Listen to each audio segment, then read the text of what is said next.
Long before he became a prisoner, Tharizdun was a cosmic architect, charting the outermost edges of the known multiverse to map the boundaries of existence.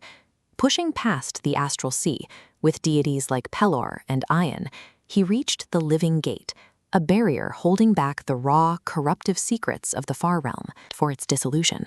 He had become a host, driven by its hunger, seeking to twist the great wheel into a dead, chaotic void. When Tharizdun planted the infected shard into the elemental chaos, it triggered the creation of the abyss. The void expanded so fast that warring primordials and gods dropped their weapons to survive. Enemies forged a desperate alliance, drawing a perimeter to halt its growth. During the conflict, the gods realized that Tharizdun's essence had fused with the shard. Because the shard was a fragment of a collapsed universe, shattering the host threatened to trigger a secondary local collapse that would consume the remaining planes. Execution was a risk the gods could not take. Universal survival required engineering a cosmic structure capable of holding a god against his will forever. Their solution was the Demiplane of Imprisonment, built within a microscopic crystalline cyst and set adrift in the dense fogs of the ethereal plane. This geometric diagram illustrates the cell's core mechanism, the suspension of time. Chronological progression is frozen. The perimeter also strips away all magical energy, meaning a galaxy-generating entity cannot cast a single spell.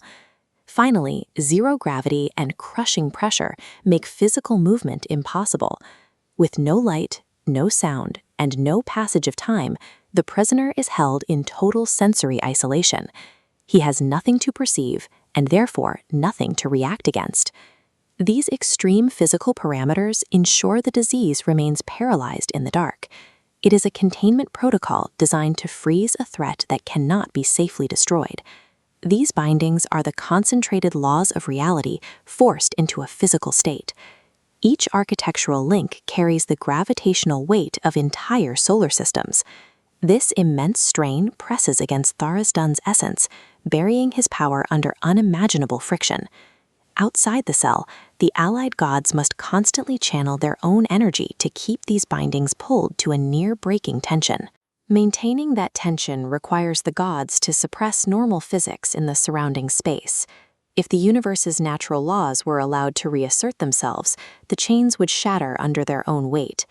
Despite these safeguards, the cell is leaking.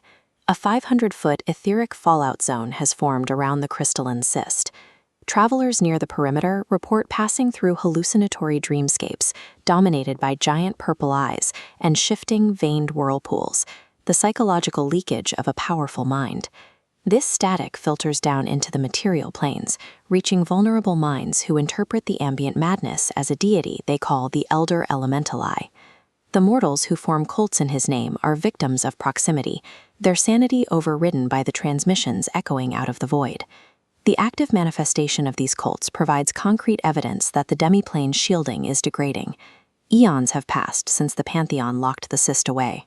The alliances that built it have frayed, and the multiverse has largely forgotten the threat in the ethereal plane.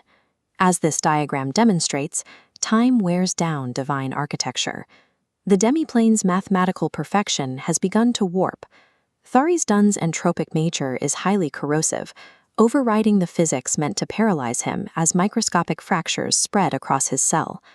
The gods bought eons of time, but this was only a temporary measure.